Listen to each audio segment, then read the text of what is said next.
요한계시록 제사장 강해 1. 이 일 후에 마땅히 될 1절 1절에 이 일 후에 내가 보니 제서 이 일 후는 1장 19에서 20절에 내 본 것과 이제 있는 일과 장차될 일을 기록하라오는 말씀처럼 내 본 것, 이제 있는 일, 장차될 일을 알리기 위해 아시아에 있는 7교회에 편지를 마친 후를 의미한다. 그리고 내가 보니 하늘에 열린 문이 있는데 제서 이 문은 2절에서 내가 곧 성령에 감동하였더니 라는 말로 미루어 보아 성령에 이끌리고 감동되어서 보는 영적인 문인 것이다. 이리로 올라오라 이후에 마땅히 될 일을 내가 내게 보이리라고 한 구절에서 지리로는 어떤 가시적 공간적인 하늘을 의미하는 것이 아니다. 고대 유대교 문학에서는 하늘을 층별로 나누는 예가 있었다. 바울이 고린도후서 12장 1에서 4절에서 언급한 셋째 하늘도 그 한 예이다. 그래서 저 높은 곳에 하늘나라가 있고 그곳에 천국이 있으며 또한 무저갱과 꺼지지 않는 불못이 있는 그곳에 지옥이 있다고 생각한 것이다. 따라서 하늘나라에는 어떤 형태의 층계가 있어서 하나님은 그곳의 통치자로서 최고 높은 하늘, 하늘의 하늘, 열왕상 8장 27절, 역대하 2장 6절에 군림하신다고 믿었던 것이다. 하지만 성서 그 어디에도 하늘의 층이 있다고 명백히 규명되어 있지 않다. 바울이 말한 3층천의 개념 역시 그가 몸 안에 있었는지 몸 밖에 있었는지 나는 모르거니와 하나님은 아시느니라 고린도후 12장 3절은 말씀으로 보아 그가 성령에 이끌리어 환상과 계시를 통해 본 것임을 알 수 있다. 또 요한복음 3장 13절에 하늘에서 내려온 자 인자 외에는 하늘에 올라간 자가 없느니라고 하신 말씀도 굳이 글자 그대로 해석해야 한다면 주님은 공간적인 하늘에서 오신 분으로 봐야 할 것이다. 그러나 하늘에서 내려온 인자라고 하신 그 주님은 분명히 마리아의 몸을 통해 세상에 오시지 않았는가. 따라서 지리로 올라오라 하신 것은 공간적 하늘로 올라오라 하신 말씀이 아니다. 더욱이 성령에 감동되었더니 라는 말씀으로 보아 영감에 의한 것임이 분명하다. 이는 그야말로 사도 요한이 하나님 앞에 새로운 실체 대상이 되어 은혜 가운데서 보고 있는 모습이다.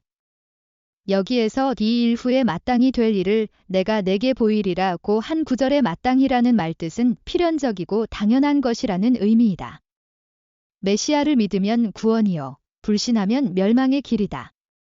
예컨대 메시아를 보내주었으나 이스라엘 민족이 불신하여 십자가에 달았으므로 그로 인하여 되어질 일들은 마땅히 될 일이다. 누가복음 21장 20에서 26절에서 선민 이스라엘이 불신함으로 이 날들은 기록된 모든 것을 이루는 형벌의 날이니라 라고 예수님이 예언하셨던 유대민족의 형벌과 멸망과 박해, 또한 전 세계 인류가 넘어야 할 전쟁과 사륙, 그리고 사상적인 대혼란은 구세주요 메시아이신 예수님을 불신하고 그 가르침을 따르지 않은 결과 마땅히 나타날 일이었다. 2. 보좌에 앉으신 이의 모양 3절의 벽옥과 홍보석 같고 녹보석 같더라 이는 주님의 모습 하나님의 모습을 보석으로 상징하여 표현한 구절이다.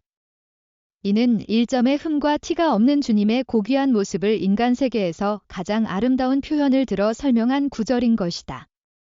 가령 흑인 소년이 예수님을 그린다면 흑인으로 그릴 것이고 백인 소년은 백인으로 그릴 것이며 황인 소년은 황인의 모습으로 그리듯이 여기서는 예수님의 고귀한 모습을 보석으로 표현한 것이다. 에스겔 1장 26에서 28절에서도 여호와의 형상을 표현하되 남보석 같고 단쇠 같고 불 같고 무지개 같다고 하였다. 그런데 불순종한 인간들은 그 모습을 귀하게 여기지도 않고 두려워하지도 않는다. 그래서 절대자이신 하나님의 형상을 단쇠 같고 불 같고 무지개 같다고 표현한 것이다. 그러나 정작 하나님의 모습을 성서의 표현을 빌려 말한다면 창세기 1장 27절에 기록된 것처럼 벽옥과 홍보석이 아닌 인간의 모습에 더 가깝다고 보아야 한다. 단지 여기에는 속된 인간 세계에 비교할 수 없을 만큼 주님은 흠과 티가 없이 맑고 고결한 분임을 말하고 있다는 것뿐이다. 그곳에는 또 무지개가 있어 라고 했는데 이것은 기상상태에서 나타나는 자연현상의 무지개보다는 숨겨진 의미가 있다. 창세기 9장 12에서 13절의 무지개는 약속과 언약의 증표로 표현되듯이 하나님이 인간에게 언약의 증표로서 당신의 형상을 나타내 보이는 것이다. 기독교가 로마를 굴복시킨 것도 성도들의 옳은 행실을 통해서였다. 장로들의 수인 24수는 특별한 의미가 있다. 24수는 하늘 수인 3과 땅 수인 4를 곱한 12수의 배수로 하늘과 땅의 완성수를 의미하고 있다. 21장 강해 참조. 3장 강해 18대 19절에서 설명했듯이 흰옷은 영광된 성도의 예복이다. 또 19장 8절에서는 성도가 입는 옷은 깨끗한 세마포요. 세마포는 성도의 옳은 행실이라 했으므로 이 흰옷이야말로 마땅히 장로들이 입어야 할 옳은 행실의 의복인 것이다. 3. 24장로들. 본래 장로들은 사도들과 더불어 예루살렘 교회에서 존경을 받아왔다. 사도행전 11장 30절, 15장 2절. 사울과 바나바가 다투다가 장로들에 의해 판결을 받았듯이 당시 장로들은 교회의 감독으로 세워져 성도들의 영적 생활을 지도하고 운집한 성도들을 가르쳤다. 디모데전 3장 1에서 5절, 야고보 5장 14절. 베드로전서 5장 1에서 3절의 장로는 그리스도의 고난의 증인이요 따라서 영광에 참여할 자로다 라고 하였다. 그러니까 여기 24장로들은 그리스도의 증인이요 고난의 동참자들인 것이다. 게다가 금면류관을 쓰고 있는 것으로 보아 그들은 불변의 심정으로 충성하는 자들이요 성도들의 존경을 받는 최후의 승리자들인 것이다. 다니엘서 7장 9절의 옛적부터 항상 계신 이가 좌정하셨는데 그 옷은 희기가 눈 같고 그 머리털은 양의 털 같고 라고 묘사하였다. 이처럼 24장로들은 흰옷을 입고 있다. 하늘 땅 완성수가 하늘과 땅에서 동시에 이루어져야 하나님의 섭리 구원 섭리가 완성된다. 그렇기 때문에 마태복음 18장 18절에서 무엇이든지 너희가 땅에서 매면 하늘에서도 매일 것이요 무엇이든지 땅에서 풀면 하늘에서도 풀리리라고 하셨다. 여기에서 굳이 24장로를 내세운 것은 하나님의 섭리의 의미를 보다 입체적으로 말씀하시기 위해서이다. 5절에 그 보좌로부터 번개와 음성과 뇌성이 나고라고 했는데 번개와 뇌성은 하나님의 영광과 능력의 신비성을 나타내고 있다. 신명기 32장 41, 출애굽 19장 16절, 20장 18, 사무엘하 22장 14에서 15절, 시편 97편 4절, 에스겔 1장 13절.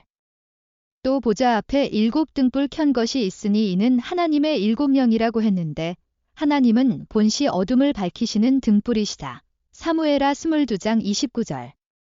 그래서 주의 말씀은 내 발의 등이요 내 길의 빛이니이다. 시편 119편 105절라고 했으며 또한 대저 명령은 등불이요 법은 빛이요 잠언 6장 23절라고 말씀하시기도 하였다.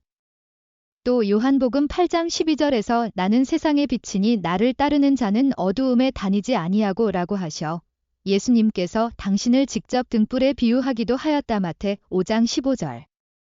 따라서 여기서 7 등불을 하나님의 7영이라고 표현한 것은 하나님이 바로 인간에 대한 절대적인 길잡이요 인도자이시며 하나님의 7영은 바로 인간이 나아가야 할 길의 목표점임을 가르쳐준다.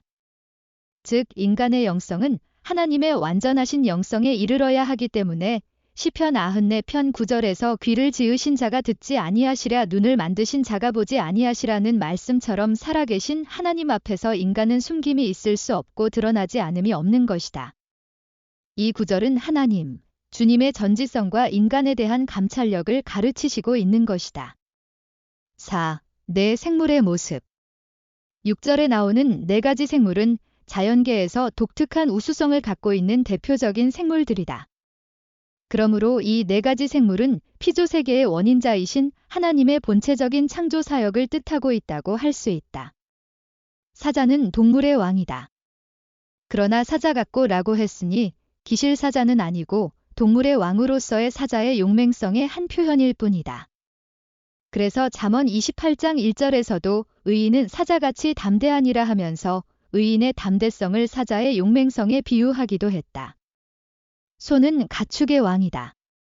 또한 희생의 표상이다. 레위 4장 3절, 히브리 9장 12절. 속죄물은 소의 새끼인 흠없는 수송아지를 드리는 것이다. 그래서 희생의 대표적인 상징으로서 그리고 속죄물의 상징으로서 송아지를 표현한 것이다.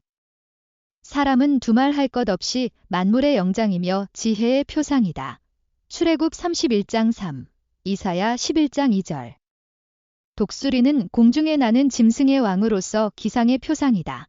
이사야 40장 30에서 31절. 내 생물들이 하나님의 보좌 주위에 있어 밤낮 쉬지 않고 거룩하다 거룩하다 거룩하다 주 하나님 곧 전능하신 이여 8절라고 하나님께 송영을 드리는 것으로 보아 이들은 하나님의 구원 섭리의 사역자여 찬양을 드리는 천사들의 모습을 그린 것이다. 그래서 이들은 영광과 존귀와 감사를 보좌에 앉으사 세세토록 살아계시는 이 9절라고 찬양을 드리고 있다. 그런데 이런 섬김은 천상에서뿐만이 아닌 지상에서도 그 화답이 있어야 마땅하다. 그래서 10절에 24장로가 보좌에 앉으시니 곧 주 하나님께 경배하며 찬양을 드린다. 장로는 본시 히브리어 자켄 즉 턱수염을 뜻하는 말에서 유래한 것으로 연장자를 의미한다. 그런데 나중에 가서 유대의 장로들은 대개 정치 및 종교계의 최고기관인 율법학자와 제사장들과 함께 구성된 사람들이었다. 마태 16장 21절, 21장 23절, 26장 3절, 27장 1절. 또한 지방교회의 감독으로서 디도 1장 5절 신자들의 영적 생활을 지도하고 회중을 가르치는 임무, 디모데전 3장 1에서 5절, 디도 1장 9절, 야고보 5장 14절을 맡고 있었다. 또 이들은 교사이며 안수를 받아 임직된 사람들이었다. 디모데전 4장 14. 초대 교회에 있어서 장로는 마치 목자와 같은 사역자들이었던 것이다. 여기서 24장로는 앞에서 설명한 대로 지상과 천상의 모든 사역자들의 대표를 의미하는 표현인 것이다.